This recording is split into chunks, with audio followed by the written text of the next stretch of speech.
मुसलमानों के ताजिया उठते में हाजिर,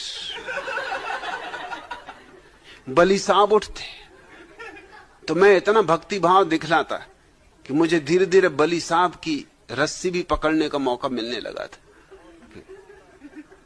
और रस्सी का मौका मुझे इतना मिलने लगा, और उसका कारण था क्योंकि जिस बलि की भी मैं रस्सी पकड़ लेता उस पे ही चढ़ोतरी ज्यादा आती। लोग कहने लगे इस बच्चे में कुछ खूबी है, चमत्कारी।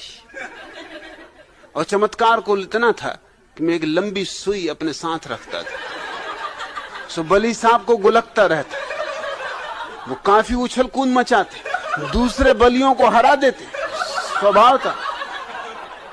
और जो जितना उछला कूदे लगता उतनी बड़े बली साहब आए, उनको चढ़ोतरी भी ज्यादा होती थी।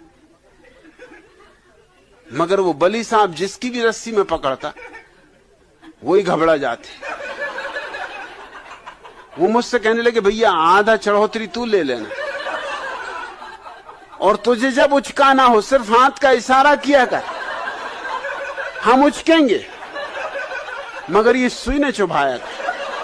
उस वक्त हम कुछ कह भी नहीं सकते कि सुई चुभा रहा है ये लड़का, क्योंकि अगर सुई का पता चल रहा है तो तुम बली साहब कैसे? अरे बली साहब का तो मतलब तुम तो रहे ही नहीं, अब तो जिंद उतरे हुए, बली उतरे हुए, वो तुम्हारे ऊपर सवार है। तुम्हें कहां पता, अपना होश है तुम्हें तो फिर पता ही चल गया, तो फिर असलियत की बात ही नहीं, धोखा हो रहा। तो मेरे पास चढ़ौतियां आने लगी, आधी चढ़ौती बली साहब की। कहते बिल्कुल आधी तू ले, आधे से भी ज्यादा ले लेना, मगर देख सुई न चुभाना। रास्ते भर जान ले लेता है, कुंदा कुंदा के।